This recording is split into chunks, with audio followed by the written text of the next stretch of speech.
Nestor, mayroon na bang tugon sa kanila yung panawagan nila sa Pangulo at ano na yung nangyari dyan sa mga natenggang flood control project dyan? Yun nga yung hinihintay ng mga taga-Hagunoy, yung pagbisita ni Pangulong Marcos. Pero wala pa silang natatanggap na abiso kung kailan at anong araw darating. Pagdating naman sa flood control project ay nakatenga pa rin at hindi rin nakatulong ang mga proyekto sa baha. 26 na barangay ng bayan ng Hagunoy ang nakakaranas pa rin ng pagbaha. Wala ng ulan pero ang baha lagpas bewang pa rin dahil sa epekto ng bagyo at regular na high tide. Sa issue naman ng flood control project, wala pa rin usad hanggang ngayon dahil hindi rin nagawa at natapos.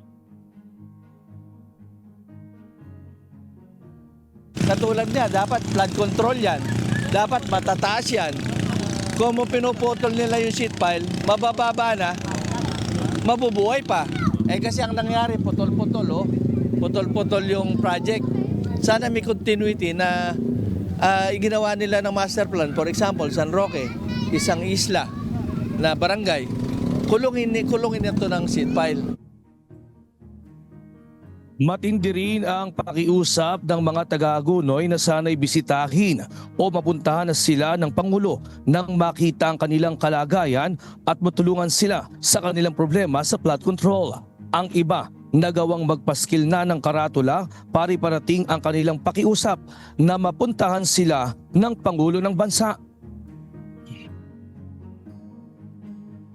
Mas maganda po kung bababain talaga kami dito ng kataasan po ang tubig para makita po yung tamang aktual na kalalagayan. Nananalig po kami na darating din yung panahon na dadalawin kami ni Pangulong Bongbong.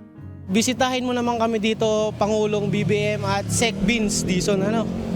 Kasi para makita nila, pagbaba nila dito, yung kalagayan talaga na hindi lang sa balita, media na nila nakikita. Nakakala nila porket umuulan is normal lang yung pagbaha. Hindi, normal na po dito yung paglaki ng tubig kahit wala pong high tide, dalang bagyo. Normal na po hanggang binti, hanggang hita. Aga samantala umaasa ang mga residente na makakarating kay Pangulong Marcos ang panawagang ay apektado ng baha sa Hagunoy, Bulacan. At yan muna ang ating latest live mula dito sa Bulacan. Balik sa iyo. Aga?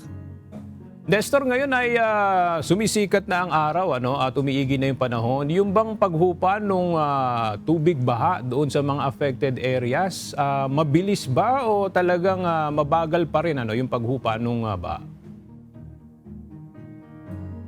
Aga depende ito sa mga lugar. Kagaya sa Kalumpit saka sa parte ng Hagunoy ay matagal pa yung paghupa ng baha dahil yung mga tubig na galing sa Nueva Ecija at partikular maging doon sa Pampanga River ay patungo ito sa catch basin area doon sa Kalumpit at Hagunoy. Kaya kung catch basin itong dalawang bayan ay matatagalan pa rin yung paghupa ng baha at nagsasalubong din yung high tide. Kaya talagang mararanasan yung pagtaas ng baha. Pero doon sa mga parte ng Giginto sa Balagtas ay humuhupa na yung baha sa mga oras na ito.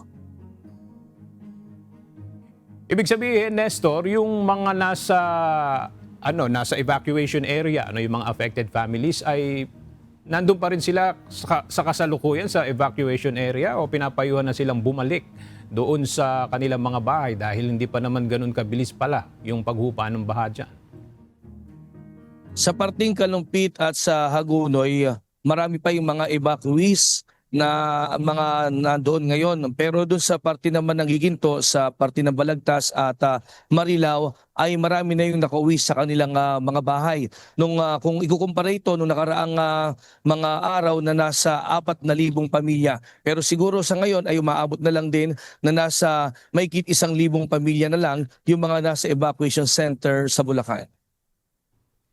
Nestor, yun namang tungkol sa mga palayan. Kumusta naman yung mga palayan sa Bulacan? Sa ngayon kasi talagang taniman ng palay sa Bulacan pero mga nalubog din yung mga palayan nila.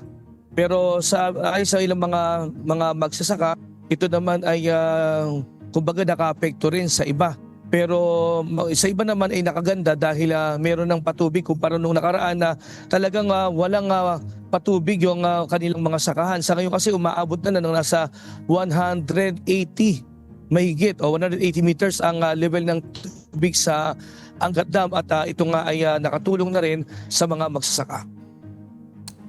Okay, maraming salamat, Nestor Torres.